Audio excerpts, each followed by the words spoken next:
Hope you had a great weekend. I know you've seen a lot of the Winnipeg Jets over this past week, now 4 games into this 5-game road trip. I have. And I love to see the game from different perspectives. So Tuesday night, I did the game in Montreal, Bell Center, great broadcast vantage point, right? So I did color for that game. And a different perspective when you're doing color. And Brian Mudrick and I did that game. And then Thursday night, I did a studio panel. So once again, different viewpoint, and even sitting with different people, analyzing the game and analyzing what's going on. And then Saturday, Sunday, I saw both games, and that was just with Fred. Fred was one of the participants. That's my cat. And he's a pretty avid Jets guy, and he checks things out. And so I saw it literally from all different angles.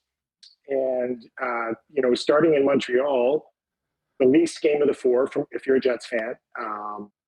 So then you start to break down the differences. The first night, not connected, didn't seem as fast as they'd been. And we've done some good games, through Christmas. Did a really good game against Dallas, a really good game against Tampa Bay. So I've seen the Jets at their best. And against Montreal, and by the way, that was as well as Montreal has played. Knowing the Jets are coming in, that's part of the equation. And I had been with Montreal 2 days before that in New York when they beat the Rangers 2-1. So you come in, you're playing a team that's down in the standings, just not connected. And the speed was visibly noticeable, or lack of speed. And it's when they're connected through the neutral zone. Short passes, puck moving quickly, guys flying. And even that said, first period was pretty even, and then they end up losing that game. They played much better in Toronto, and Matthews had a couple goals early in that second period. That sort of changed the flow of the game. And then they were good and on. Then here's the other wrinkle is, I do a lot of stuff with Ottawa as well. Hearing the Ottawa perspective of how good Winnipeg is and bemoaning where Ottawa is. So there's another angle, right? Why can't we be like the Jets?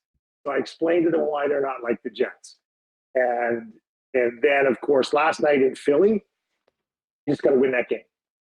Bottom line, third game, 4 nights, travel, 3 different cities, border crossing. And I know people say, well, what's a big deal? It's only an hour and 40-minute flight. It's all a big deal, trust me. And even crossing the border, you got to do the work, you got to get through, you got to do all that. And I think finding a way to win last night and getting the top 6 back together over the weekend, because as the game wasn't very good, you saw those lines broken up. In order to move forward, those top 6 guys have to be together in some fashion. And it doesn't matter to me which fashion it is. And last night, I liked what I saw with Ehlers and Scheifele and Wheeler, a little bit different spin. And I like Dubois, who, guys, has just, when he goes through here now, particularly in Montreal, as you might imagine, and people see what a physical monster he is, I don't know that there's a true appreciation for that player until you see him repeated times and how good he is and how strong he is. So there's your flavor for the Jets right there. Yeah, it was quite a week. And yes, you're right. It did, certainly from the fan standpoint. They enjoyed the weekend. Like Fred was lucky. Maybe he missed those first couple games. Certainly the Montreal game. Fred doesn't lose many. Yeah. He doesn't. But, on the weekend, let's talk about that. Cole Perfetti's had a real interesting season. And you can speak to the challenge of being a player at his age in the spot that he's been for the majority year, Dave, and the responsibility that comes along with that. You'd played a little bit on that third line. Now he's up with Connor and Dubois. And, I mean, listen, he was impactful. He's been impactful earlier on, even in this stretch. 3 assists against Pittsburgh a week ago Friday. But I'm interested in what you saw from Perfetti in particular, because he looked like he's jumping at this opportunity to play with this pair that has basically succeeded with just about anybody else on their wing. And sometimes it's a step back to see that. And it's a step, and it's crazy as it sounds, and I'm not going to take you back to the iPad escapade, but for a player to sit on the bench and watch the game, not the iPad, but watch the game from a different perspective on the third line or on the fourth line, and watch those guys and put himself in place. This is the importance of sitting on the bench and watching what he would do in those situations. In his mind, He's been on a 2-on-1 with Kyle Connor. He knows what to do. Knows where Connor wants the puck. What a well-executed 2-on-1 with a perfect pass. Cole Perfetti can pass the puck, guys. Really good at it, and he's smart. And the question going into his draft year was maybe a quarter of a step. I don't want to call it a half step, but maybe a quarter step. He's not a burner.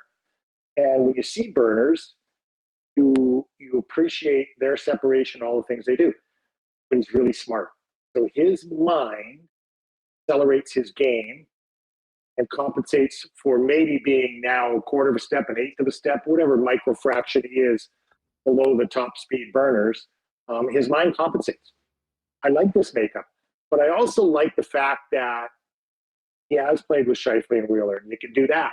Now you can throw different looks at teams. You want to put Ehlers down, but by the way, Nikolai Ehlers, sort of appreciate how much he was missed through the first part of the season. Like, how good is he right now? And he's 26 years old and just entering his wheelhouse. And his upside, to me, 14 points in 10 games, I believe is the number if I'm right up to speed. But it's an electric 14 points. Like that play last night, the Wheeler in the slot, the Scheifele on the off flank, that first period last night, 2-3-0, flat out dominant. And I still got some people in Philadelphia that may surprise you, but I was getting some notes through the first part of that game, like, what are we watching here? Are we this bad? And, they scrapped back and got a couple power play goals from Kevin Hayes. But then what I really like is a Carson Kuhlman scoring a big goal. And even more so at the end of the game, I think what's happening right now is your bottom six are all playing defined roles on the PK. And the other note, I got a couple different notes from Ottawa about the size and speed of the depth guys. And the common one is, where did Manalainen come from? Like, who is he? And he's big and he's strong and he skates.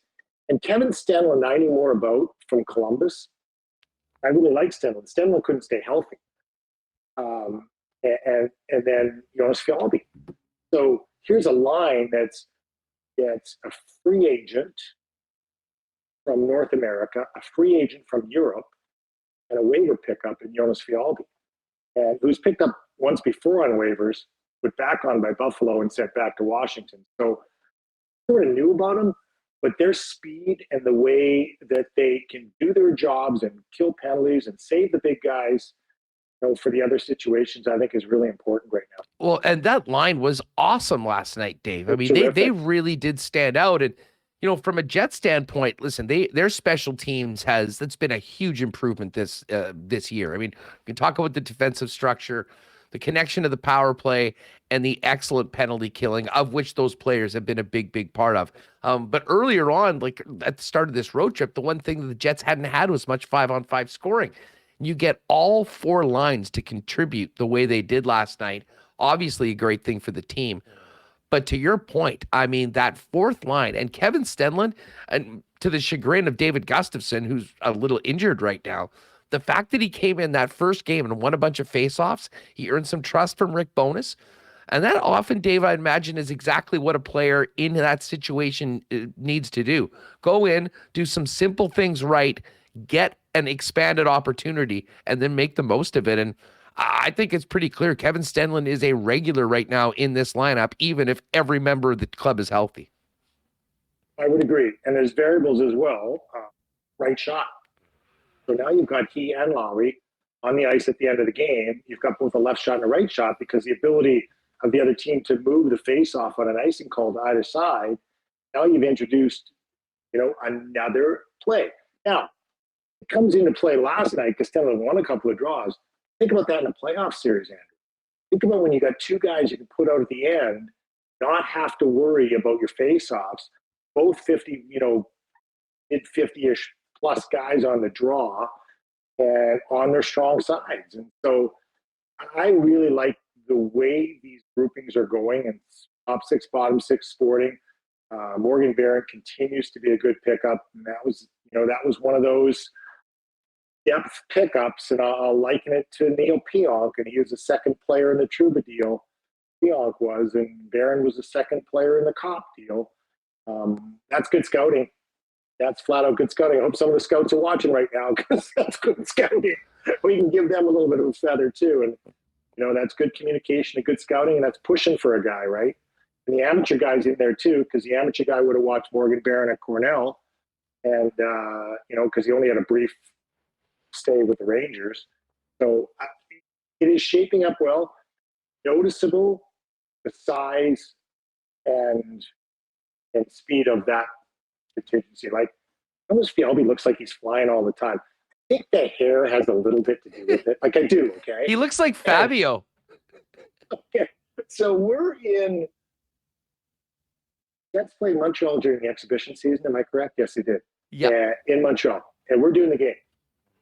And when he came out for warm-up, it looked like he had a football linebacker collar around his neck because his hair, it was perfect the way it was sitting. And it was just sitting right around his neck. And we were looking like, is that like a linebacker collar? And I started laughing. I said, no, it's his hair. I'm like, oh, yeah. I mean, think about that. Flashing back to the 80s when I had that look. But he's got speed, and he's shown a little scoring touch now. I didn't see an injury report post-game. It looked like he could hit on the outside of the knee, and we're hoping, you hope that's okay. But I like the way the construction of the team is moving. You're still going to get a couple guys back that are going to push. David Gustafson being one of them. Logan Stanley will push. The Inola, Sandberg back and forth. So you're getting some depth now. You're going to need bodies, guys. You just flat out going to need bodies. Well, Dave, speaking of bodies, I mean, if you can, and you've watched a lot of this team, I mean, I think we can all agree that the depth is far greater than maybe was thought to be at the beginning of the season, and the record speaks for itself. But as Kevin Cheveldayoff said, I mean, these players have earned the opportunity to try to maybe pony up and give the best chance to win in the playoffs, and that would be with a trade deadline acquisition or two. When you look at this club, in your opinion, Dave, what addition would make the most sense for the Winnipeg Jets? Is there a type of player or an actual player that might be available that you think would be a great fit and would be worth it for the Jets to swing at?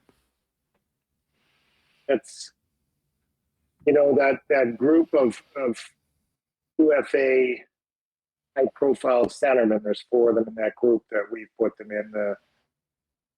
Let's dismiss Larkin a little bit because he's a little bit younger, but I think Detroit resigns him. But the Jonathan Toews, Ryan O'Reilly, Horvat grouping, with Horvat being at the top of that list, now you get into a situation where a guy like that's flat out going to make you better. I mean, and if that's your case, where you bring a player like one of those 3, if you were to bring one of those 3 into the fold, got the financials to do it. You could have $7+ million at the trade deadline. Don't move around a few people. You got lots of money. I don't think you ever have enough defensemen. Flat out don't.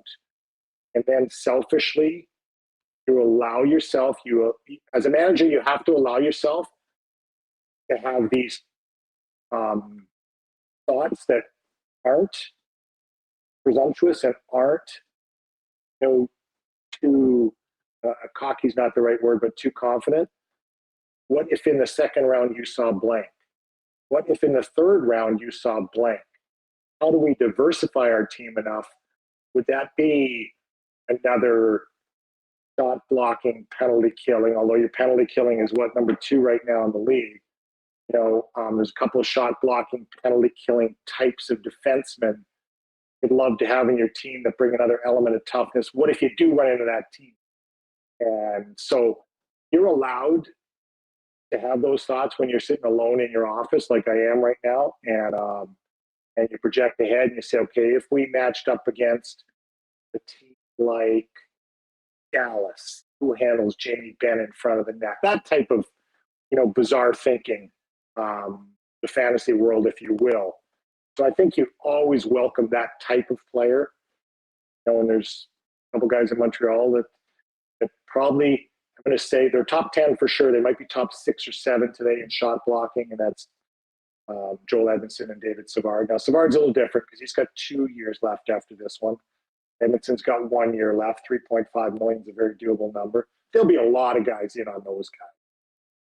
And a lot of guys in on them because of what Montreal did a couple of years ago in the playoffs, Andrew, when they controlled the crease in front of Carey Price, like it was a no-fly zone with Ben Sherrod and Edmondson and Shea Weber and Jeff Petrie, who's a big guy. And they totally controlled that space on their run to the finals just a couple of years ago. Hey, just quickly on Toews, because he's been a guy that, for obvious reasons, gets a lot of discussion in and around Winnipeg.